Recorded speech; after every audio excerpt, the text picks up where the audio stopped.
అప్పుల బాధలు వెంటాడుతున్నాయా? అయితే 6JVR వారి జాతిరత్నాలు ధరించండి. మరికొద్ది రోజుల్లో జూబ్లీ హిల్స్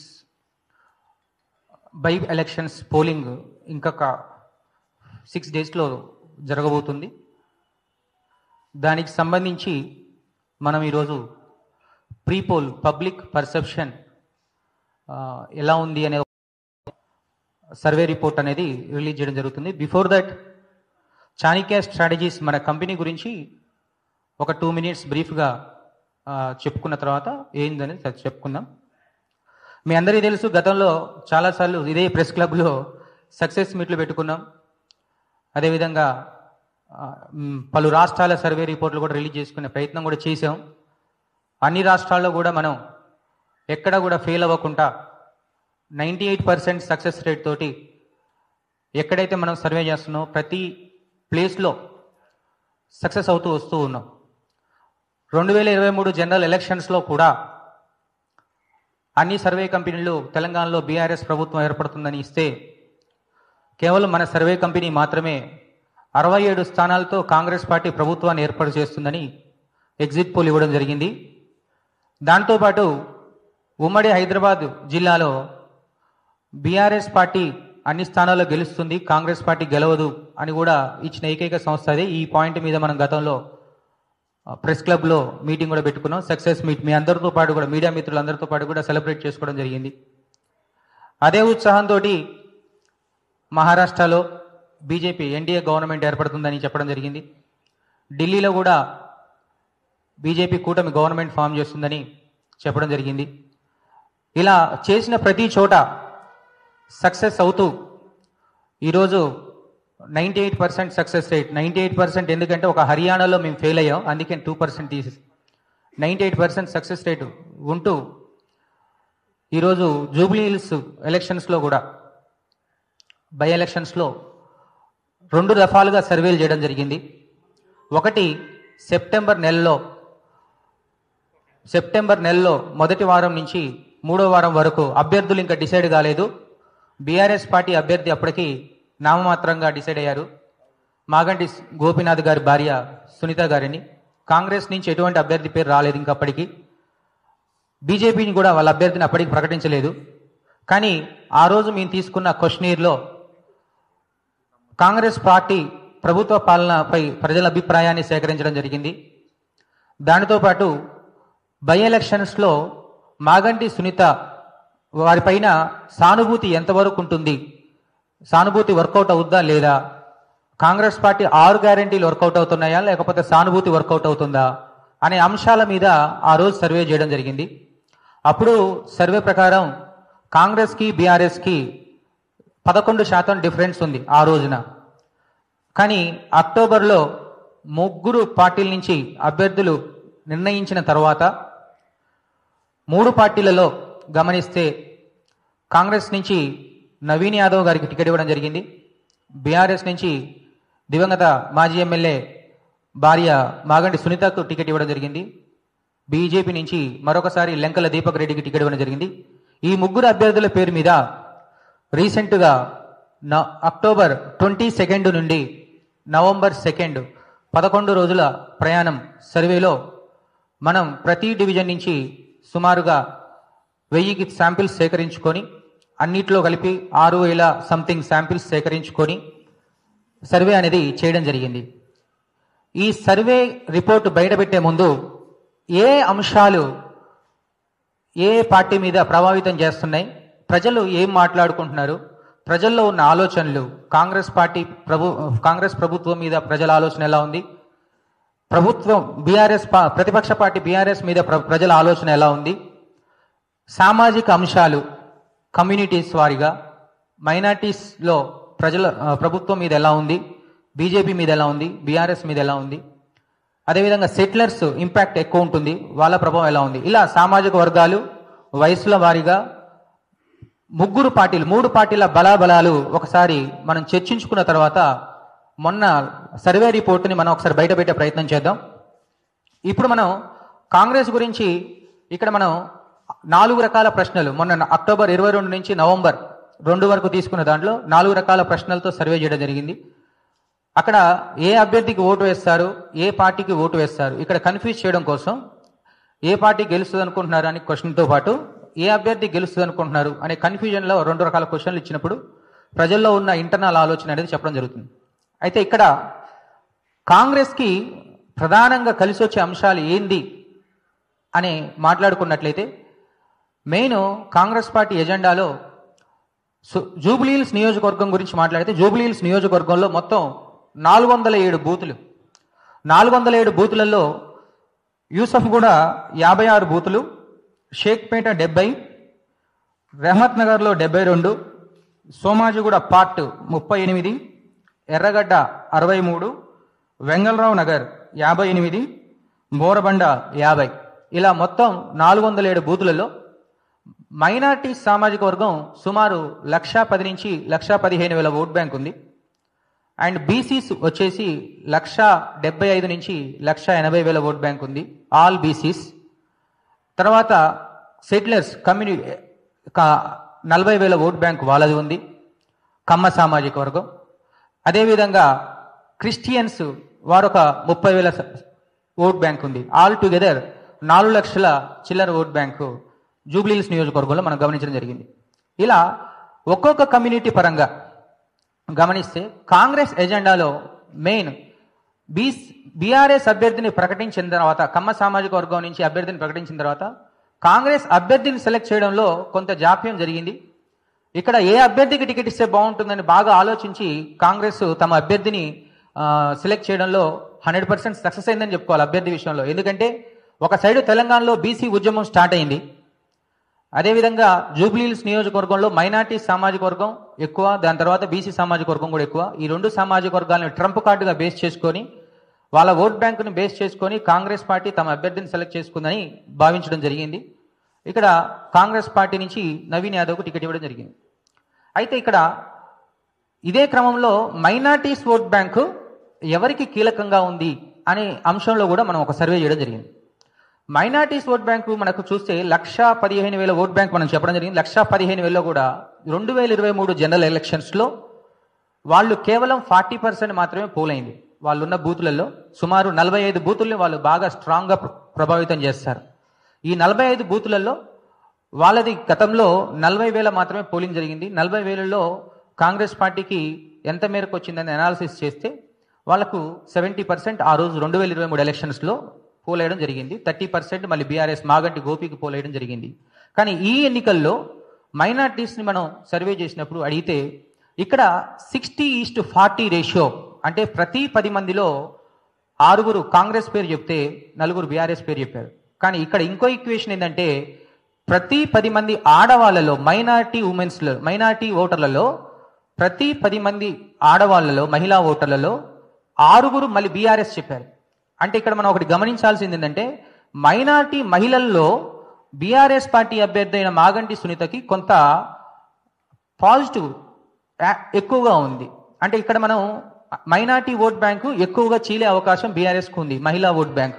అంటే ఈ రకంగా కంపేర్ చేసినప్పుడు ఇది రేపు పొద్దున 60-40 కాస్త 55-45 అవకాశం ఎక్కువగా కనపడుతుంది. ఎందుకంటే పోలింగ్ ఇంకా 4-5 రోజులు ఉంది కాబట్టి ఈ 4-5 రోజుల్లో క్యాంపెయినింగ్ ప్రభావం ఉంటుంది కాబట్టి రోజుకి అంటే సెప్టెంబర్లో చేసిన సర్వేకి 11% ఉంటే అక్టోబర్లో చూసినప్పుడు కొంచెం డిఫరెంట్గా వచ్చింది. కాబట్టి బీఆర్ఎస్ యొక్క క్యాంపెయిన్ కానీ కాంగ్రెస్ క్యాంపెయిన్ ఈ 2 క్యాంపెయిన్లు ప్రభావం ఉంటుంది. కాబట్టి రాబోయే రోజుల్లో ఈ 60-40 మైనార్టీ రేషియో 55-45 అయ్యే అవకాశాలు అయితే క్లియర్గా కనపడుతూ ఉన్నాయి మరి ఇప్పటి వరకు. అదేవిధంగా బీసీస్ గురించి మాట్లాడుకున్నట్లయితే కాంగ్రెస్లో బీసీస్లో మనం కమ్యూనిటీ వారిగా చూస్తే యాదవులు, ముదిరాజులు, మున్నూరు కాపులు, ఇక్కడ జూబ్లీహిల్స్లో మున్నూరు కాపుల బలం కూడా చాలా ఎక్కువగా ఉంటుంది. తర్వాత యాదవులు, గౌడ్స్ ఇలా ఉన్నారు. అయితే ప్రజల్లో ఈ కమ్యూనిటీ వారిగా సర్వే చేస్తున్నప్పుడు ఏంటంటే కాంగ్రెస్ బీసీ కార్డు ఉపయోగించినప్పటికీ కాంగ్రెస్ అభ్యర్థి అన్ని కమ్యూనిటీలని కలుపుకుపోవట్లేదని ఒక చర్చ అయితే ఇక్కడ ఈక్వేషన్ ప్రజల నుంచి పర్సెప్షన్ బిల్డ్ అయింది. ఈ పర్సెప్షన్ ఏదైతే ఉందో ప్రజల్లో అది కాంగ్రెస్ అభ్యర్థికి కొంత వ్యతిరేక పవనాల దిశగా ఉన్నాయి. సో ఆల్ బీసీ కమ్యూనిటీస్ని కాంగ్రెస్ అభ్యర్థి కలుపుకోవట్లేదు అనే ఒక అంశం ప్రజల్లో, ఎక్కడైతే రహమత్ నగర్, షేక్పేట, ఇటు సైడ్ ఎర్రగడ్డ, ఇక్కడ అందరూ కూడా ఆటోలు నడుపుకునే వాళ్ళు, పండ్లు వ్యాపారాలు, తర్వాత కన్స్ట్రక్షన్ ఫీల్డ్లో పనిచేసే మాస్ ఓటింగ్ ఎక్కువగా ఉంటుంది. అండ్ ఇక్కడ యూసఫ్ కూడా వచ్చేసరికి సినిమా ఇండస్ట్రీలో పనిచేసే జూనియర్ ఆర్టిస్టులు ఎవరైతే అంటే ఉత్తరాంధ్ర నుంచి వచ్చి సెటిల్ అయిన వాళ్ళు ఇక్కడ ఎక్కువగా ఉన్నారు. వీళ్ళందరిలో ఒక రకమైన ఈక్వేషన్ అనేది బీసీలో ఫ్రేమ్ అవుట్ అయింది. దీనివల్ల ఏమవుతుందంటే బీసీ ఓట్ బ్యాంకుల్లో కొంత పార్ట్ మున్నూరు కాపుల్లో నుంచి కొంత పార్ట్ బీజేపీ పార్టీకి చీలిన, మరికొంత పార్టీలో 50-50 బీఆర్ఎస్ వర్సెస్ కాంగ్రెస్ షేర్ చేసుకుంటుంది ఇక్కడ. దీనివల్ల కాంగ్రెస్ ఇక్కడ గెలవాలంటే బీసీల నుంచి 60% లాక్కోవాల్సి ఉంటుంది. కానీ ఇప్పుడు ప్రస్తుతానికైతే బీసీల్లో 50-50 రేషియో ఉంది. కొంత పార్ట్ అంటే 20% పార్ట్ ఇక్కడ బీజేపీ పార్టీ తీసుకుంటుంది. ఇక చూస్తే కమ్మ సామాజిక వర్గం ఆంధ్ర సెటిలర్స్ ఇక్కడ మనం చూసుకున్నట్లయితే ఇక్కడ క్లాస్ ఏరియాలో వెంగళరావు కాలనీ కానీ ఎర్రగడ్డ కానీ ఇటు సైడ్ షేక్పేట్లో ఒక రీజియన్ కానీ చూస్తే ఎప్పుడైనా సెటిలర్స్ ఆలోచన ఎట్లా ఉంటుందంటే రూలింగ్లో గవర్నమెంట్ ఏదైతే ఉందో వాళ్ళకు ఓట్లు వేస్తారు ఎక్కడైనా బై ఎలక్షన్స్లో. కానీ ఈ నియోజకవర్గంకి వచ్చేసరికి కొంచెం మనం సర్వే చేస్తున్నప్పుడు డిఫరెంట్గా అనిపించింది. అంటే నలుగురు ఉన్న చోట సెటిలర్స్ 2-3 ఉన్న చోట సెటిలర్స్ దగ్గరికి వెళ్ళి ఏ పార్టీ గెలుస్తుంది, ఏ పార్టీ అభ్యర్థికి ఓటేస్తారని అడిగినప్పుడు మాత్రం నలుగురు ఉన్న చోట అరే రేపు పొద్దున మనం ఏదైనా అంటే డిస్కషన్స్లో తప్పు వస్తాయని ఉద్దేశంతో సరిగా ఆన్సర్స్ చెప్పలేదు. కానీ అదే ఒక వ్యక్తిని మనం ఇండివిజువల్గా పక్కకు తీసుకెళ్ళి ఒక 10 నిమిషాలు టైం ఇచ్చి అడిగినప్పుడు మాత్రం 100% వాళ్ళు ఏం చేస్తున్నారంటే మాగంటి సునీత మీద కొంచెం సానుభూతి ఎక్కువగా ఉంది. ఈ సానుభూతి రేపు పొద్దున ఓటుగా మారే అవకాశాలు ఎక్కువగా ఉన్నట్టు గమనించి ఈ సెటిలర్స్లో ఆల్మోస్ట్ 65-35 రేషియో అంటే 65% బీఆర్ఎస్కి 35% కాంగ్రెస్కి పడే అవకాశం అయితే క్లియర్గా ఇక్కడ గమనించడం జరిగింది. కానీ సెటిలర్స్ 2-3 ఉన్న చోట మనం సర్వే చేస్తే ఖచ్చితమైన ఫలితాలు అయితే రాబట్టలేకపోయినాం. 2-3 ఉన్న చోట రాలేము. కానీ ఇండివిజువల్గా పిలిచి మాట్లాడినప్పుడు మాత్రం వాళ్ళ మనసులో మాటను గమనించి అక్కడ మనం ఆన్సర్ తీసుకోవడం జరిగింది.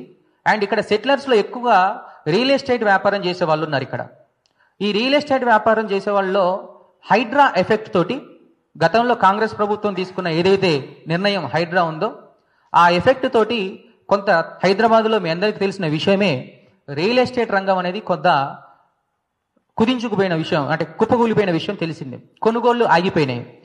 కొనుగోళ్లు ఆగిపోవడంతో పాటు దీనితో అనుసంధానమైన 18 రకాల వ్యాపారాలు ఏదైతే రియల్ ఎస్టేట్తో అనుసంధానమైనవి ఇసుక కావచ్చు, సిమెంట్ కావచ్చు, ఐరన్ కావచ్చు, కూలి పనులు కావచ్చు, ఇలా డిఫరెంట్ సెక్టర్స్ 18 రకాల వ్యాపారాల్లో 30% వ్యాపారాలు పడిపోయినాయి. దీనివల్ల రియల్ ఎస్టేట్ వ్యాపారం చేసేవాళ్ళు అండ్ ఆ రియల్ ఎస్టేట్ మీద డిపెండ్ అయిన మాస్ ఓటర్స్ కూలి పనులు చేసుకునే వాళ్ళు చాలా వరకు ఈ జూబ్లీహిల్స్ నియోజకవర్గంలో అంటే నియోజకవర్గం మాత్రమే అందంగా కనపడద్ది. జూబ్లీహిల్స్ అద్దాల మెడలా కనపడుతుంది. కానీ లోపలికి వెళ్తే 60% మాస్ ఓటింగ్ ఉంది. ఇక్కడ 60% మాస్ ఓటింగ్, 40% క్లాస్ ఓటింగ్ ఉంది. ఈ 60% మాస్ ఓటింగ్ మీద ఎక్కువగా ఇంపాక్ట్ చూపిన నిర్ణయం ఏదైతే ఉందో హైడ్రా ఎఫెక్ట్ దానివల్ల మాస్ ఓటర్స్లో ఎందుకంటే మేము ఒక దగ్గర ఇది రెహమత్ నగర్లో ఒక బస్తీకి వెళ్ళి అడిగినప్పుడు వాళ్ళు రూపాయి కూడబెట్టుకొని ఎక్కడో ఒక దగ్గర చిన్న ఫ్లాట్ కొనుక్కున్నారంట. దాంట్లో ఒక చిన్న ఇల్లు కట్టుకున్నారంట. దాన్ని కూలగొట్టారంట. సర్వేకి వెళ్ళినప్పుడు ఒక కుటుంబం చెప్పిన బాధ అనేది కొంచెం డిఫరెంట్గా అంటే ఆ ఒకటే కాదు అలాంటి చాలా వరకు మనం వినడం జరిగింది. ఇవన్నీ ఏంటంటే కొంచెం మాస్ ఓటింగ్ని కదిలి చేసింది. పైకి ఏ పార్టీ గెలిస్తే బాగుంటుంది అన్నప్పుడు పైకి ఒక సమానం చెప్పినా కానీ ఇండివిజువాలిటీ మాత్రం ప్రజల్లో ఒక సైలెంట్ ఓటింగ్ ప్రాతిపదికన సైలెంట్ ఓటింగ్ ప్రక్రియ అనేది రేపు పొద్దున 100% జరగబోతుంది అనేది మనం కనిపెట్టడం జరిగింది. సో దీనివల్ల ఏమవుతుందంటే సైలెంట్ ఓటింగ్ ఎక్కువ శాతం ఇక్కడ ప్రతిపక్ష పార్టీ అయిన బీఆర్ఎస్కి పడే అవకాశం ఉన్నట్టు గమనించడం జరిగింది ఇక్కడ. దాంతోపాటు ఇక కాంగ్రెస్కి ప్రధానంగా కలిసి వచ్చే అంశాల గురించి మాట్లాడుకుందాం. కాంగ్రెస్ పార్టీకి ప్రధానంగా కలిసి వచ్చే అంశాలు చూస్తే యాదవ కమ్యూనిటీ ఏదైతే బీసీ కార్డు ఉందో యాదవ కమ్యూనిటీ వాళ్ళ కమ్యూనిటీలో ఓట్లు తక్కువే ఉన్నా కానీ యూనిటీ ఉంటుంది. అదేవిధంగా మైనార్టీ ఓట్ బ్యాంకులో 60% వాళ్ళకు అనుకూలంగా ఉంది. దానితో పాటు కాంగ్రెస్ అభ్యర్థి అయిన నవీన్ యాదవ్ ఇతని మీద వ్యక్తిగతంగా ప్రజల్లో ఎవరు పెళ్లి కార్డు ఇచ్చినా వెళ్తాడంట, ఎవరు ఇన్వైట్ చేసినా వెళ్తాడంట. 100% వ్యక్తిగతంగా కొంచెం మంచినే ఉంది. అదేవిధంగా ఇతను గతంలో చేసిన శ్రీమంతాలు కానీ సోషల్ యాక్టివిటీస్ కానీ ప్రజల్లో కొంత మంచి పేరే ఉన్నప్పటికీ ఇక్కడ కాంగ్రెస్ ప్రభుత్వం మీద ఏర్పడ్డ ఏదైతే యాంటీ ఇన్కమెంట్స్ వ్యతిరేకత ఏదైతే ఉందో అది అంటే ఎక్కువగా ఇంపాక్ట్ చూపిస్తుంది ఇక్కడ. అదేవిధంగా కాంగ్రెస్ గవర్నమెంట్ ఇచ్చిన ration cards, new ration cards mass ఓటింగ్స్లో కొంత పాజిటివ్ దృక్పథాన్ని అయితే అక్కడ ఇవ్వడం జరిగింది. దీంతో పాటు పాత కాంగ్రెస్ సాంప్రదాయ ఓట్ బ్యాంక్ ఏదైతే ఉందో అది ఒక 18 to 20,000 సాంప్రదాయ ఓట్ బ్యాంక్ ఇక్కడ ఉండడం గమనించడం జరిగింది. ఇవి కాంగ్రెస్ పార్టీకి 4 అనుకూల అంశాలని చెప్పుకోవచ్చు. ఇంకా నెగిటివ్ వచ్చేసరికి ప్రభుత్వ పాలన. ఇది మాత్రం మాట్లాడుకునే ముందు అయితే ఇక్కడ మనం సర్వేలో సెకండ్ క్వశ్చన్ కింద అడిగింది ఏంటంటే ప్రస్తుత ప్రభుత్వ పాలన మీద మీ అభిప్రాయం ఏంటి అని అడిగింది. ఈ ప్రశ్నకు సమానంగా మనం అడిగినప్పుడు 63% ప్రజలు కాంగ్రెస్ ప్రభుత్వ పాలనని బాగలేదు అని చెప్పడం జరిగింది. దాంతోపాటు 29% ప్రజలు కాంగ్రెస్ ప్రభుత్వ పాలన బాగుంది, పర్లేదు అని చెప్పడం జరిగింది. మరొక 8% ప్రజలు ఇప్పుడే చెప్పలేం అనే ఆన్సర్ కూడా చెప్పడం జరిగింది. అంటే ఇక్కడ యాంటీ ఇన్కమిన్స్ ప్రభుత్వ పాలన మీద వ్యతిరేకత అనేది 63% అంటే డేంజర్ జోన్లో ఉందని చెప్పుకోవచ్చు. అయితే ఇది రేపొద్దున బై ఎలక్షన్స్లో కొంత ఎక్కువ ప్రభావం చూపే అవకాశం అయితే ఉంది. ఇదే సైలెంట్ ఓటింగ్, ఎందుకంటే ఇంకా 3 సంవత్సరాలు కాంగ్రెస్ ప్రభుత్వం ఉంటుంది కాబట్టి ప్రజల్లో ఒక రకమైన భయా వాతావరణం అనేది ఏర్పడుతూ ఉంటుంది.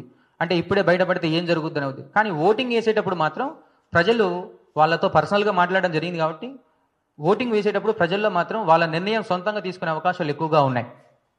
సో ప్రభుత్వ పాలన మీద పాజిటివిటీ కంటే నెగిటివిటీ రెండింతలు ఉందని చెప్పుకోవచ్చు ఇక్కడ. నెక్స్ట్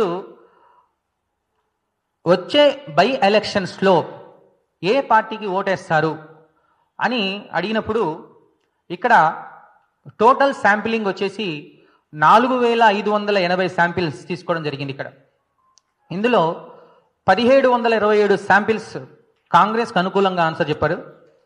1976 శాంపిల్స్ బీఆర్ఎస్కి అనుకూలంగా చెప్పారు. 473 శాంపిల్స్ బీజేపీకి అనుకూలంగా చెప్పారు. 404 శాంపిల్స్ నో ఆన్సర్ అంటే చెప్పడానికి ఇష్టపడని వాళ్ళు ఉన్నారు. అంటే మొత్తం మీద చూస్తే 38% ప్రజలు కాంగ్రెస్కి అనుకూలంగా ఉంటే 43% ప్రజలు బీఆర్ఎస్కి అనుకూలంగా ఉన్నారు. బీజేపీకి మాత్రం గతంలో వచ్చిన ఓట్ల కంటే చాలా తక్కువ ఓట్లు వచ్చే ప్రమాదం ఈ ఎలక్షన్స్లో ఉండబోతుంది. కేవలం 10% మాత్రం ఓటర్లు మాత్రమే బీజేపీకి వేశారు. మరొక 9% ఓట్లు ఇక్కడ న్యూట్రల్గా ఉన్నారు. అయితే ఇక్కడ స్వింగ్ ఓటర్స్ గురించి మాట్లాడుకుంటే ఈ స్వింగ్ ఓటర్స్ 9% ఎప్పుడు కూడా ప్రభుత్వానికి ఆపోజిట్గా ఉంటారు. ఇక్కడ రూలింగ్లో ఉంది కాంగ్రెస్ పార్టీ. మరి కాంగ్రెస్ పార్టీకి ఆపోజిట్గా ఉన్నప్పుడు ఈ స్వింగ్ ఓటర్స్ 9%లో 50% అంటే 4.5% మళ్ళీ బీఆర్ఎస్కి యాడ్ అవుద్ది. అంటే అప్పుడు బీఆర్ఎస్ 43 కాస్త 47% ఎగబాకే అవకాశం ఉంటుంది. అప్పుడు కాంగ్రెస్ 38-40 అవకాశం ఉంటుంది. అంటే ఇక్కడ బీఆర్ఎస్కి బీజేపీకి మధ్యలో డిఫరెన్సియేషన్ సుమారు 5 నుంచి 8% ఓట్ బ్యాంక్ తేడా ఉంటుంది. అంటే రాబోయే ఎన్నికల్లో బీఆర్ఎస్ మినిమం 5% లేదా మ్యాక్సిమం 8% అంటే సుమారు 10,000 నుంచి 16,000 ఓట్ బ్యాంకు తోటి బీఆర్ఎస్ గెలిచే అవకాశాలు ఉన్నట్టు క్లియర్గా మనకు ఈరోజు సర్వే ఫలితాలు చెప్తున్నాయి. కానీ ఇంకా 4 రోజుల సమయం ఉంది క్యాంపెయినింగ్కి. ఈ క్యాంపెయినింగ్లో పోల్ మేనేజ్మెంట్ అనే ప్రక్రియ చాలా కీలకం. ఒక సైడ్ క్యాంపెయిన్ కెపాసిటీ బలగాలు చూపించుకుంటారు 3 పార్టీలు. తర్వాత విధంగా పోల్ మేనేజ్మెంట్ ఓటర్ని మ్యానిపులేట్ చేసే ప్రక్రియ కూడా ఉంటుంది. కాబట్టి ఈ పోల్ మేనేజ్మెంట్లో రూలింగ్లో ఉన్న గవర్నమెంట్ బలంగానే పోల్ మేనేజ్మెంట్ చేసే అవకాశం ఉండొచ్చు. అదేవిధంగా బీఆర్ఎస్ కూడా ఈసారి తెలంగాణలో కాంగ్రెస్ ఇచ్చిన 6 హామీలు నెరవేర్చాలి అంటే ఈసారి ఖచ్చితంగా ఇక్కడ బీఆర్ఎస్ గెలిస్తేనే. ఆల్రెడీ ప్రజల్లో ఒక ఆలోచన ఇక్కడ వినడం జరిగింది. జూబ్లీహిల్స్ బై ఎలక్షన్స్ వస్తే జూబ్లీహిల్స్కి 150 కోట్లు సంక్షేమ పథకాలు వచ్చినాయి. అదేవిధంగా జూబ్లీహిల్స్ బై ఎలక్షన్స్లో భాగంగానే మైనార్టీ అభ్యర్థి అయిన అజారుద్దీన్కి మినిస్ట్రీ పదవి ఆఫర్ చేశారు. అంటే ఓడిపోతారనే భయంతో ఇది చేశారని ప్రజల్లో ఒక పర్సెప్షన్ వినడం జరిగింది. అదేవిధంగా మరి జూబ్లీహిల్స్లో కాంగ్రెస్ ఓడిస్తే మహిళలు ఏమంటున్నారంటే మాకు 2,500 వస్తాయి, అదేవిధంగా స్కూటీలు వస్తాయి, అదేవిధంగా తులం బంగారం వస్తుంది. అంటే ఒకసారి ఇక్కడ జూబ్లీహిల్స్లో ఓడిస్తేనే కాంగ్రెస్ నుంచి అన్నీ వస్తాయని ప్రజల్లో నుంచి ఒక రకమైన ఆలోచన. చూడండి ఎంత అలర్ట్గా ఉన్నారో ప్రజలు. అంటే ప్రజలు ఇంత అలర్ట్గా ఉన్నారంటే ఇక ఓటర్లు రేపొద్దున ఎలా ఓటేస్తారనేది మనం ఒకసారి ఆలోచించుకోవాల్సింది.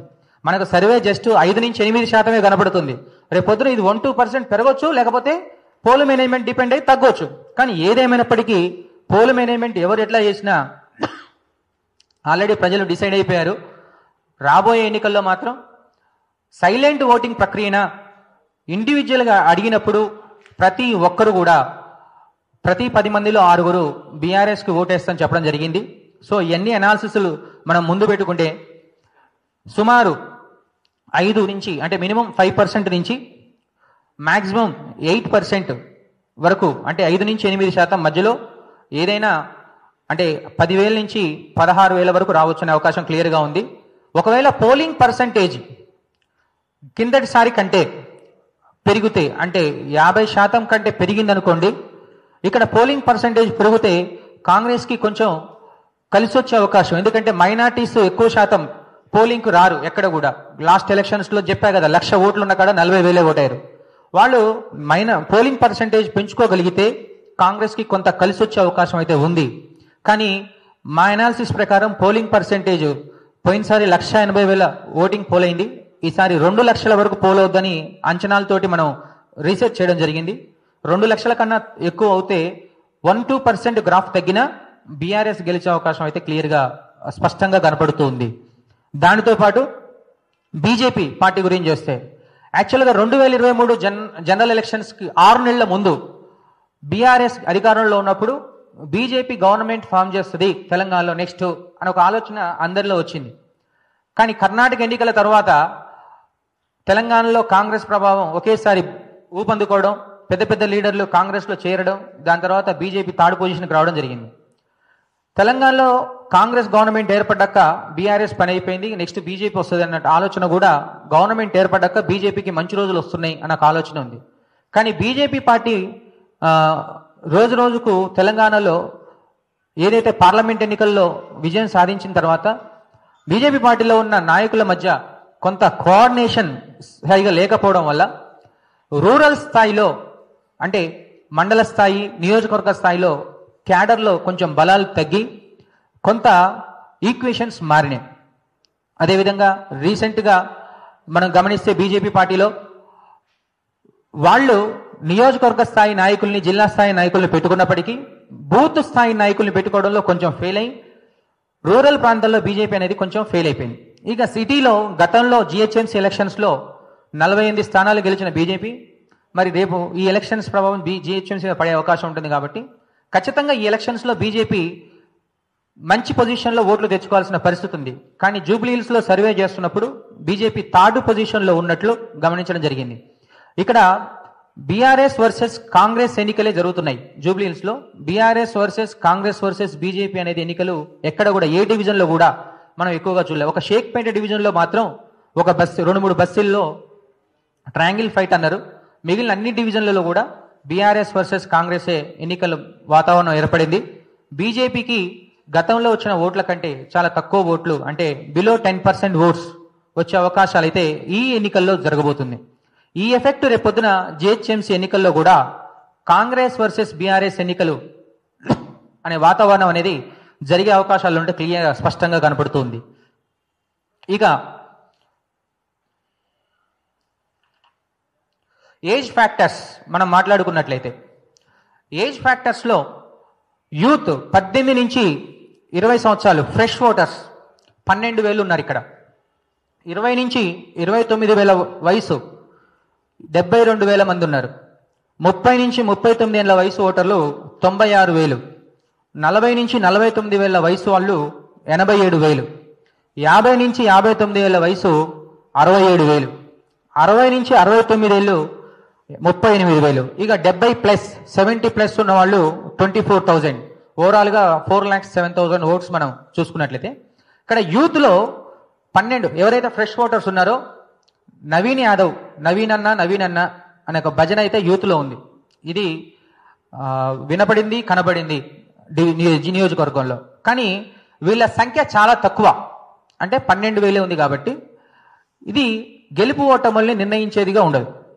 కానీ 30 నుంచి 50 ఏళ్ళు 60 ఏళ్ల వయసు ఉంటే 2.5 లక్షలు వీళ్ళే ఉన్నారు.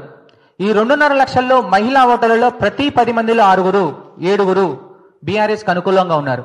ఇక్కడ మహిళా ఓటింగ్ కీలకం కాబట్టి ఇక్కడ మాగంటి సునీత మీద సింపతితో పాటు ఎంపతి అంటే సానుభూతితో పాటు అయ్యో పాపం అనే ఒక ఈక్వేషన్ మాగంటి సునీత మీద ఎక్కువగా మహిళల్లో వినపడడం జరిగింది. దీనివల్ల మహిళా ఓటు బ్యాంక్లో 70% గమనిస్తే బీఆర్ఎస్కి పడే అవకాశం ఉంది. ఇంకా పురుషులలో ఏంటంటే పాత ఓటర్స్, జూబ్లీహిల్స్ సాంప్రదాయ ఓట్ బ్యాంక్, పాత ఓటర్స్ అంటాం, ఫస్ట్ నుంచి ఉన్న ఓటర్స్, వాళ్ళ సంఖ్య చాలా తక్కువ, 50 నుంచి 70 వేలే. వాళ్ళలో మాత్రం కాంగ్రెస్ మీద కొంత వ్యతిరేకత ఉంది. అభ్యర్థి ఒక నెరేషన్ బేస్ చేసుకోవచ్చు, కాంగ్రెస్ పార్టీ బేస్ చేసుకోవచ్చు. పాత ఓటర్లలో మాత్రం ఇక్కడ కాంగ్రెస్ మీద వ్యతిరేకత ఉంది, బీఆర్ఎస్ మీద కొంత పాజిటివ్ దృక్పథం ఉంది. అదేవిధంగా కొంత ఓట్ బ్యాంక్ బీజేపీ కూడా పాత ఓటర్స్లో మారుతుంది. ఇదే రకంగా 60+ ఓటర్స్లో చూస్తే వీళ్ళు 60,000 ఉన్నారు మొత్తం, 60 నుంచి ఇక పైన. ఈ 60,000లో 50-50 అటు కాంగ్రెస్ ఇటు బీఆర్ఎస్కి 50-50గా ఉండడం గమనించడం జరిగింది. అంటే ఇక్కడ మనం ఓవరాల్గా చూస్తే యూత్లో నవీన్కి ఫాలోయింగ్ ఉన్నప్పటికీ, నవీన్ యాదవ్కి, మహిళల్లో మాత్రం మాగంటి సునీతకి ఎక్కువ శాతం ఫాలోయింగ్ ఉంది. కాబట్టి ఏజ్ ఫ్యాక్టర్స్లో కొంత బీఆర్ఎస్కి అనుకూలంగా ఉన్నట్లు గమనించడం జరిగింది. ఇక ప్రభుత్వ పాలన మీద ప్రజల తీర్పు, అసలు ప్రజలు ఏం కోరుకుంటున్నారు మీద చూస్తే 2 సంవత్సరాల ఇంకొక 1 మంత్లో నవంబర్ 30 అంతే అనుకుంటా కదా, నవంబర్ 30 2 సంవత్సరాలు ముగించుకుంటు 2 సంవత్సరాల ప్రభుత్వ పాలనలో మీరు గమనిస్తే రంగారెడ్డి, హైదరాబాద్, తెలంగాణ మొత్తం మీద ఉన్న పాపులేషన్లో ఈ రంగారెడ్డి, హైదరాబాదులోనే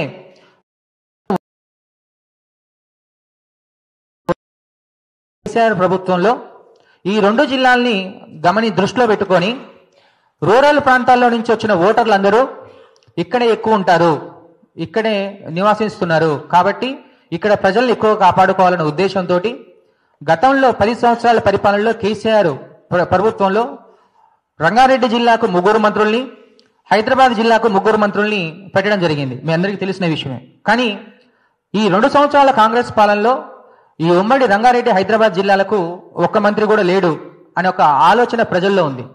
అంటే మాకేదైనా సమస్య వస్తే ఏ మంత్రికి చెప్పుకోవాలి అనే ఒక ఆలోచన.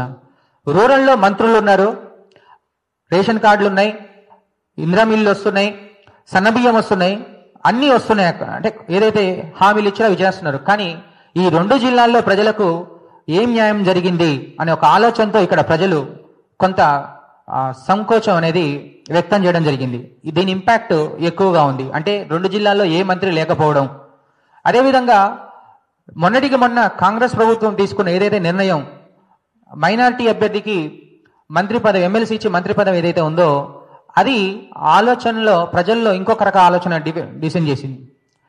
ఏంటంటే ఎన్నికలు వచ్చినాయి కాబట్టి ఇప్పుడు ఇక్కడ ఇచ్చడం జరిగిందా, మరి రంగారెడ్డి, హైదరాబాద్లో ఒక కాంగ్రెస్ అభ్యర్థి కూడా గెలవలేదు, రంగారెడ్డిలో గెలిచింది ఒకే ఒక కాంగ్రెస్ అభ్యర్థి, ఇబ్రాహీంపట్నంలో మల్రెడ్డి రంగారెడ్డి గెలిచారు, కనీసం అక్కడ గెలిచిన అభ్యర్థి కూడా మంత్రి పదవి వేయలేదు. మరి హైదరాబాద్లో మైగ్రేట్ అయ్యారు, అరికపూడి గాంధీ పార్టీ మారి వచ్చాడు, మరి అంతకుముందు మంత్రి పదవి ఇవ్వకుండా ఎన్నికలు వచ్చినాయి, ఇప్పుడు మంత్రి పదవి ఇస్తున్నారు. ఓన్లీ మైనార్టీ ఓట్లని చీల్చడం కోసమే, మైనార్టీ ఓట్లను లాక్కోవడం కోసమే మంత్రి పదవి ఇచ్చారా అనే ఒక ఆలోచన బీసీ ఓటర్లలో స్టార్ట్ అయింది. దీంతో పాటు నవీన్ యాదవ్ యొక్క ఫాలోవర్స్లో కూడా ఒక ఆలోచన ఏమైందంటే, ఎన్నికలు సర్వే చేస్తున్నప్పుడు నవీన్ యాదవ్ గెలిస్తే హైదరాబాద్లో మంత్రి లేడు కాబట్టి యాదవ్ కమ్యూనిటీ నుంచి మంత్రి అయ్యే అవకాశం ఉంది అని వాళ్ళు ఆల్రెడీ ఒక పర్సెప్షన్ బిల్డ్ చేసుకోవడం జరిగింది. ఎప్పుడైతే ఇక్కడ అజారుద్దీన్కి మంత్రి పదవిని అనౌన్స్ చేశారో అక్కడ ఫాలోవర్స్లో కొంత ఆలోచన సరళి మారి వాళ్ళ యొక్క యాక్టివిటీస్ అనేది కొంచెం తగ్గుముఖం బట్టి దీని యొక్క ప్రభావం కాంగ్రెస్ మీద ఎక్కువగా పడే అవకాశం ఉన్నట్టు గమనించడం జరిగింది. అదేవిధంగా హైదరాబాద్లో కాంగ్రెస్ ప్రభుత్వం తీసుకున్న మరొక నిర్ణయం Hydraa effect.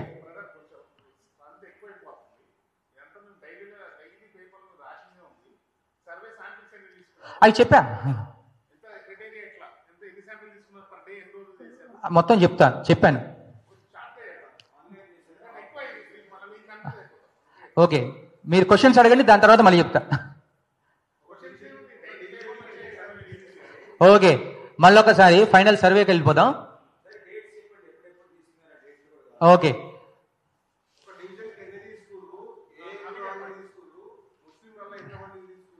Okay okay done, తీసుకోండి. ఇక్కడ మనం గమనిస్తే మనం టోటల్ కూడా శాంపిలింగ్ తీసుకుంది, ఇది ఫైనల్ సర్వే, సెకండ్ సర్వే. అంతకుముందు సర్వే మీకు అనౌన్స్ చేయలేదు. అభ్యర్థులు డిసైడ్ అయిన తీసుకుంది టోటల్ 4580 శాంపిల్స్ తీసుకున్నాం. 4580 శాంపిల్స్లో షేక్పేట్ మనం తీసుకుంది 900, యూసఫ్ కూడా 750, రహమత్ నగర్ 820, సోమాజిగూడ 300, ఎర్రగడ్డ 680, వెంగళరావు నగర్ 530, బోరబండ 700. ఇక్కడ మనం తీసుకుంటే టోటల్ శాంపిల్స్ 4580లో 17-27 శాంపిల్స్ కాంగ్రెస్కి అనుకూలంగా చెప్పడం జరిగింది. 1976 శాంపిల్స్ బీఆర్ఎస్కి అనుకూలంగా చెప్పడం జరిగింది. బీజేపీకి 473 శాంపిల్స్ చెప్పడం జరిగింది. 404 మంది ఏ ఆన్సర్ చెప్పలేదు, అంటే ఇప్పుడే చెప్పలేం అనే సంఖ్య. పర్సంటేజ్ల ప్రకారం చూసుకుంటే బ్రదర్ 38% కాంగ్రెస్కి, 43% బీఆర్ఎస్కి, 10% బీజేపీకి, ఇందాక ఎటు నిర్ణయం చెప్పని వాళ్ళు 9% స్వింగ్ ఓటర్స్. ఈ స్వింగ్ ఓటర్స్లో ఇందాక మీకు నెరేషన్ ఇచ్చా, ఎలా ఉంటుందంటే ఇది ప్రభుత్వ వ్యతిరేక ఓట్ బ్యాంక్ ఉన్నది, దీంట్లో 50% మళ్ళీ యాంటీ ఇన్కంబెంట్ బీఆర్ఎస్కు ప్రతిపక్షానికి యాడ్ అవుతుంది. కాబట్టి ఈ 43 కాస్త 4% యాడ్ అయితే 47 అయ్యే అవకాశాలు ఉంటాయి. అప్పుడు బీఆర్ఎస్ పర్సంటేజ్ 43 to 48 అయినప్పుడు బీఆర్ఎస్ మినిమం 5% నుంచి 8% మార్జిన్ తోటి కొంచెం అనుకూల వాతావరణాలు ఉన్నాయని చెప్పుకోవచ్చు.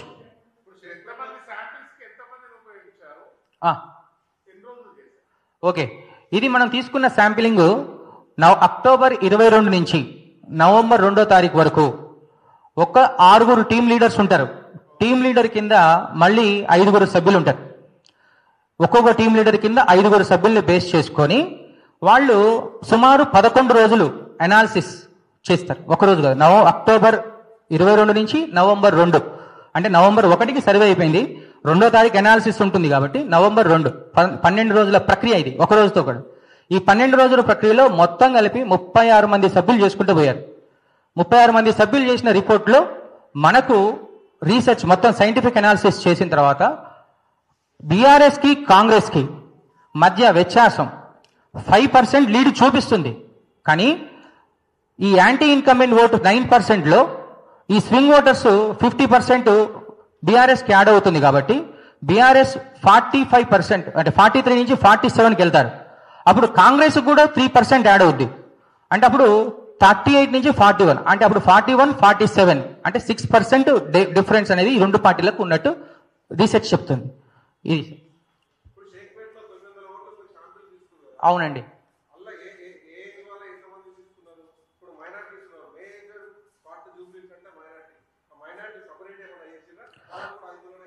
అంటే అవన్నీ ఉంటాయి, క్యాస్ట్ ఈక్వేషన్స్ బేస్ చేసుకొని ఉంటుంది. క్యాస్ట్ ఈక్వేషన్స్ బేస్ చేసుకొని ఇండివిజువల్గా ఏజ్ ఫ్యాక్టర్, ఇందాక మీకు చెప్పాక age factors 18 to 20 age group, 20 to 29 age group, 30 to 39 age group, age factors ఉంటాయి. And community SC, BC, minority, Muslim minority, at the same time Kamma settlers, Andhra settlers ఎవరైతే ఉన్నారో అవి మేము రాసుకుంటాం. రాసుకున్నప్పుడు ఏంటంటే ఒక అనాలిసిస్ రీసెర్చ్ చేసుకుంటాం. అవన్నీ ఇందులో కన్క్లూడ్ చేయడం కుదరదు. ఇక్కడ ఎగ్జిట్ పోల్ చేస్తాం సార్. ఇప్పుడు వచ్చిన రిజల్ట్కి ఏదైతే ఉందో ఒక 2% ఎర్రర్ ఉంటుంది. ఎందుకంటే ఈ 2% ఎర్రర్ ఎందుకు వస్తుందంటే ఈ స్వింగ్ ఓటర్స్ 9% ఏదైతే ఉందో వాళ్ళ మీద 2 ఇంపాక్ట్ చూపిస్తాయి. ఒకటి ఏంటంటే పోల్ మేనేజ్మెంట్, రెండోది వచ్చేసి ఈ క్యాంపెయిన్ హామీలు ఏవైతే ఉన్నాయో అవి ఇంపాక్ట్ చూపిస్తాయి. ఈ poll management BRS, Congress, BJP 3 పార్టీలు బలంగానే ఉన్నాయి. కాబట్టి రూలింగ్లో ఉన్న కాంగ్రెస్ బలంగా చేస్తుందని ఒక ఆశలు ప్రజల్లో ఎక్కువ ఉన్నాయి. ఎందుకంటే గతంలో మనం హుజురాబాద్ బై ఎలక్షన్స్లో ఉన్నప్పుడు బీఆర్ఎస్ వర్సెస్ బీజేపీ జరిగినప్పుడు బీఆర్ఎస్ వాళ్ళు బలంగా పోల్ మేనేజ్మెంట్ చేసుకున్నారు. అదేవిధంగా మునుగోడులో బీఆర్ఎస్ బలంగా చేసుకుంది, అంటే గవర్నమెంట్ అప్పుడు వాళ్ళు ఉన్నారు. అదేవిధంగా జూబ్లీహిల్స్లో కూడా ఓటర్లు ఏ ఆలోచనకు వచ్చారంటే కాంగ్రెస్ అధికారంలో ఉంది కాబట్టి వీళ్ళు గెలవడం కోసం పోల్ మేనేజ్మెంట్ బలంగానే చేస్తారు అనే ఒక ఆలోచనలో ప్రజలు ఆల్రెడీ బిల్డ్ అయి ఉన్నారు కాబట్టి దాని ఇంపాక్ట్తో 9% అందుకే వచ్చింది. అంటే నిర్ణయం చెప్పని వాళ్ళు ఎక్కువ ఉన్నది అందుకే. వీళ్ళలో 40% బీఆర్ఎస్ క్యాడ్ అయినా, అంటే 9లో 3% బీఆర్ఎస్ క్యాడ్ అయినా బీఆర్ఎస్ 2-3% గెలుస్తుంది. అంతేగాని ఓ 20-30 మెజార్టీతో గెలిచే అవకాశాలు అయితే 100% లేవు.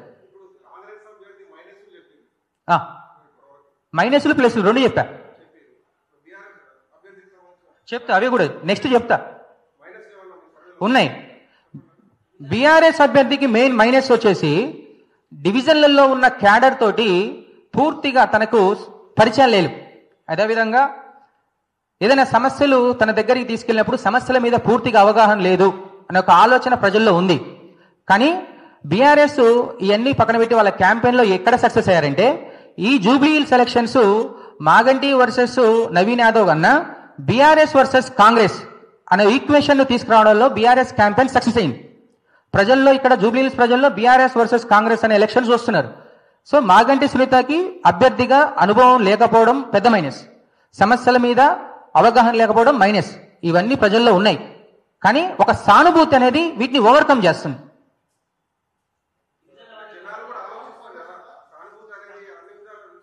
అవును, అన్ని విధాలుగా లేవు. అంటే కంటోన్మెంట్లో ఎస్ ఎగ్జాక్ట్లీ మంచి ప్రశ్న అడిగారు. కంటోన్మెంట్ చూస్తారు కింద అప్పుడు మనకు పార్లమెంట్ ఎన్నికలు జరుగుతున్నాయి. పార్లమెంట్ ఎన్నికలు జరిగినప్పుడు కాంగ్రెస్ వర్సెస్ బీజేపీ జరిగింది తెలంగాణ మొత్తం. బీఆర్ఎస్ అనేది జరగలేదు. పార్లమెంట్ ఎన్నికలతో పాటు జరిగిన ఎన్నికల్లో అక్కడ కూడా కాంగ్రెస్ వర్సెస్ బీఆర్ఎస్ జరిగింది. అక్కడ ఆల్రెడీ ఒకసారి బై ఎలక్షన్స్ వస్తే సానుభూతి వర్కౌట్ అయింది, గెలిచారు. ఇక రెండోసారి గణేష్ మీద కూడా సానుభూతి ఉంది, ఎందుకంటే గతంలో ఓడిపోయాడన్న సానుభూతి. ఇక్కడ నవీన్ యాదవ్ కూడా 2 సార్లు గతంలో ఓడిపోయాడన్న సానుభూతి ఉంది. కానీ ఈ సానుభూతి కంటే అక్కడ మాగంటి సునీత భర్త చనిపోయాడని ఒక సానుభూతి. అంటే ఇక్కడ సెంటిమెంట్తో పాటు సింపతితో పాటు ఎంపతి వర్కౌట్ అవుతుంది సునీత మీద. కానీ నవీన్ యాదవ్ మీద ఓన్లీ సింపతి వర్కౌట్ అవుతుందని చెప్తున్నా. చెప్తా సార్. ఎస్, మంచి ప్రశ్న అడిగా. అవును అవును సార్, ఇందాక మీకు ఫ్లోలో చెప్తున్నప్పుడు వ్యాపారాల గురించి, రియల్ ఎస్టేట్ వ్యాపారాల గురించి చెప్పా. దాంతోపాటు ఇక్కడ మనం మెయిన్గా చూస్తే ఏంటంటే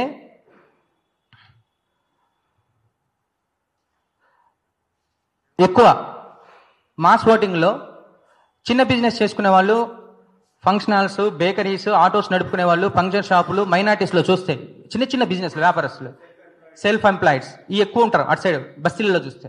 ఇక పెద్ద వ్యాపారాలు చేసుకునే వాళ్ళు, రియల్ ఎస్టేట్ కావచ్చు, దానికి సంబంధించిన వ్యాపారాలు చేసుకునే వాళ్ళు కావచ్చు ఎక్కువ ఉంటారు. అయితే వ్యాపారాల్లో రియల్ ఎస్టేట్ వ్యాపారాలు ఇండివిజువల్గా ఉన్నప్పుడైతే మాకు వ్యాపారం తగ్గింది అని ఒక ఆలోచన ఉంది. కానీ ఇంకా 3 సంవత్సరాలు గవర్నమెంట్ ఉంది కదా, మరి ఈ 3 సంవత్సరాలు మరి వ్యాపారాలు చేసుకోవాలంటే మరి ఏదో ఒకటి చేయాలి కదా అని పెద్ద వ్యాపారాలు చేసుకునే వాళ్ళలో మాత్రం ఆలోచన సరళి మారింది. కానీ చిన్న చిన్న వ్యాపారత్వం చేసుకునే వాళ్ళకైతే వాళ్ళు చెప్పింది ఏంటంటే గతంలో ఉన్న వ్యాపారం కంటే ఇప్పుడు వ్యాపారం కొంచెం తగ్గింది, ఒక 20-30% తగ్గింది. అదేవిధంగా కాస్ట్ ఆఫ్ లివింగ్ మాది పెరిగింది అని ఒక ఆలోచన చెప్పడం జరిగింది. అదేవిధంగా రిటైర్డ్ ఎంప్లాయీస్లో ఒక ఆలోచన రీసెంట్గా, ఇది తెలంగాణ మొత్తం ఉంది కానీ ఇక్కడ కొన్ని బస్తీల్లో ఎస్పెషల్లీ చెప్పాలంటే ఎర్రగడ్డ, అదేవిధంగా బోరబండ ఈ ప్రాంతాల్లో రిటైర్డ్ ఎంప్లాయీస్ కొంత ఉన్నారు. వాళ్లకు రావాల్సిన ఫంక్షన్స్ ఏదైతే రావాల్సిన డబ్బులు, రిటైర్డ్ కాగానే రావాల్సిన డబ్బులు రాకపోవడం కొంత వాళ్ళకు ఆలోచన సరళిని మార్చింది. కానీ అలా అని వాళ్ళ ఓట్ బ్యాంక్ మారుద్దా అంటే కొంత రేపు పొద్దున ఓటు వేయకపోతే ఇంకేమైనా అయితే భయం కూడా లోపల ఉంది. సో ఇక్కడ సైలెంట్ ఓటింగ్ వీళ్ళలో పడే అవకాశం ఉంది. ఈ సైలెంట్ ఓటింగ్ వల్లనే ఇక్కడ స్వింగ్ ఓటర్స్ పెరగడం జరిగింది.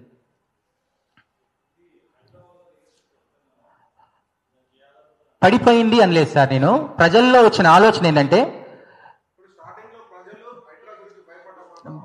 ఎస్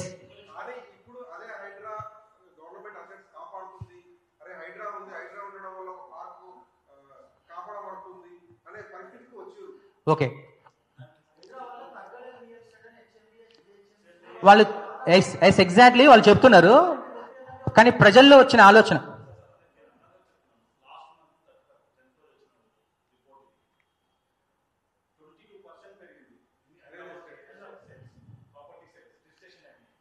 అవునవును, నేను కూడా చూసా, పేపర్లో చూసా.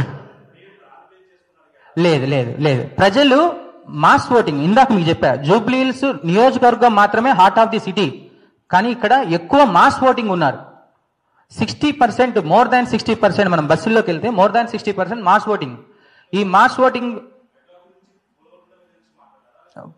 అదే ప్రజలు చెప్పిన మాట మనకు కీలకం. వాళ్ళు మాస్ ఓటింగ్ ఏం ఆలోచిస్తాడంటే నష్టం జరిగింది మాత్రమే ఆలోచిస్తాడు. అది ఎంతవరకు మంచిది ఎంతవరకు చెడ్డదని వాడికి పూర్తిగా అవేర్నెస్ ఉండదు. సో ఆ అవేర్నెస్ కల్పించాల్సిన బాధ్యత ఎవరికి ఉంటుందంటే పార్టీలకు ఉంటుంది.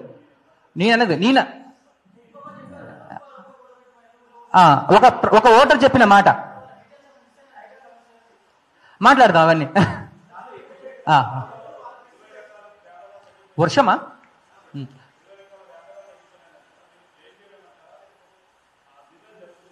లేదు, వాస్తవానికి ప్రజల్లో ఉన్న ఆలోచన, నేను రెండు చెప్తా మీకు, మీ ఆన్సర్, మీ దానికి ఆన్సర్. ప్రజల్లో వచ్చిన ఆలోచన చెప్తా. ప్రజల్లో ఇక్కడ మాస్ ఓటింగ్ ఎక్కువ ఉండడం వల్ల మాస్ ఓటింగ్లో వచ్చిన ఆలోచన ఏంటంటే ఈ హైడ్రా ఎఫెక్ట్ టీవీలలో సోషల్ మీడియాలో ఏదైతే కూలగొట్టడం, దీనివల్ల మిడిల్ క్లాస్ వాడు ఇబ్బంది పడడం, అది మాత్రమే ఎక్కువగా ఎక్స్పోజ్ అయింది. దీనివల్ల ఏంటంటే ఈ బస్తీలలో ఉండే ఓటర్స్లలో ఎక్కువ ఇంపాక్ట్, రేపు పొద్దున కొనాలన్నా అమ్మాలన్నా కొంచెం ఆలోచన చేస్తాడు మాస్ ఓటింగ్. ఈ ఆలోచన వల్ల ఓటర్లలో ఏంటంటే హైడ్రా అనగానే ఒక భయం మాస్ ఓటింగ్స్ లో ఉంది. అదే క్లాస్ ఓటింగ్, దీని మీద అవగాహన ఉన్న వాడికి ఇంకో రకమైన ఆలోచన ఉంటుంది. ఏది, మీరన్న చెరువుల్ని కబ్జా చేసుకున్న వాళ్ళని తీసుకొచ్చి మళ్ళీ రీఆక్యుపై చేసుకొని రియల్ ఎస్టేట్ రంగం పెరిగిందని చెప్పేది ఏందో, అది అవేర్నెస్ ఉన్న వాళ్ళకు ఉంది. కానీ ఈ అవేర్నెస్ మాస్ ఓటింగ్ లో లేకపోవడం వల్ల మనం సర్వే చేసినప్పుడు వాళ్ళు ఏది చెప్తే కదా మనం అది క్లియర్ గా ప్రజలకు ఎక్స్పోజ్ చేయాల్సింది. అట్లా కాదు, ఈ మాస్ ఓటింగ్ మనం దొంగలు అనకూడదు.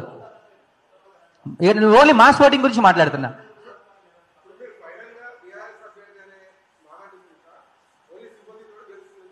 అవును, రెండోది ఉంది. ఇవి కూడా చెప్పాం. ఎందుకు ఓటేస్తారని మీరు బీఆర్ఎస్కి ఎందుకు ఓటేస్తారు, కాంగ్రెస్కి ఎందుకు ఓటేయకూడదు అనే క్వశ్చన్స్ కూడా ఉంటాయి కదా.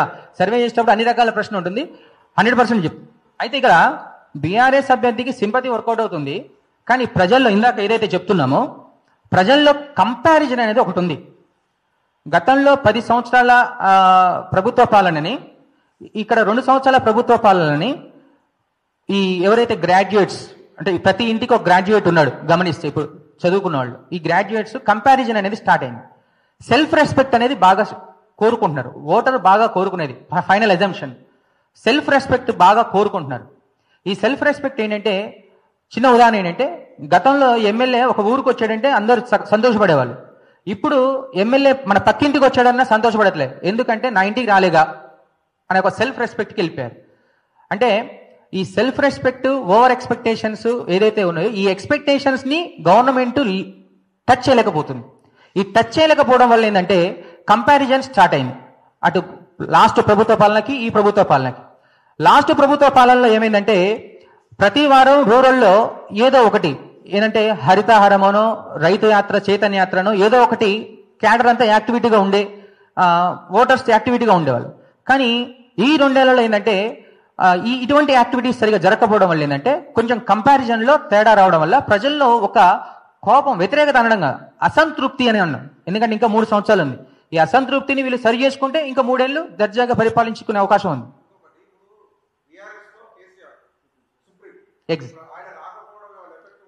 100% మంచి ప్రశ్న అడిగారు. ఈ మాట మేము ప్రజల్ని అడిగాం. అసలు బీఆర్ఎస్ నుంచి ప్రజలు ఏం కోరుకుంటున్నారంటే, బీఆర్ఎస్ నుంచి ప్రజలు కోరుకునేది ఏంటంటే కేసీఆర్ ఒకసారి వచ్చి వాళ్ళ సమస్యలు వినాలని ప్రజలు కోరుకుంటున్నారు. ఒకవేళ కేసీఆర్ నిజంగా బయటకు వచ్చి వాళ్ళ సమస్యలు వింటే ఈ గ్రాఫ్లు మళ్ళీ తారుమారే అవకాశం ఉంటుంది. అదేవిధంగా రేవంత్ రెడ్డి కూడా, ప్రస్తుత సీఎం కూడా ప్రజల్లోకి వెళ్ళి వాళ్ళకి కావాల్సిన అన్ని హామీలు ఇవ్వడం జరుగుతుంది. ఒక సైడ్ ఈ సీఎం, ఇంకో సైడ్ ఆ సీఎం కూడా వస్తే ప్రజల్లో కొంచెం ఇంపాక్ట్ అనేది ఉంటుంది. ప్రజల్లో నుంచి మాత్రం మీరు అన్న ప్రశ్న 100% కేసీఆర్ రావాలని కోరుకుంటున్నారు.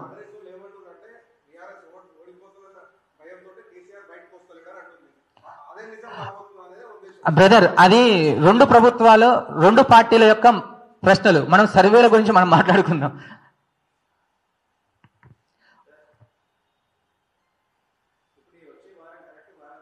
ఎగ్జాక్ట్లీ.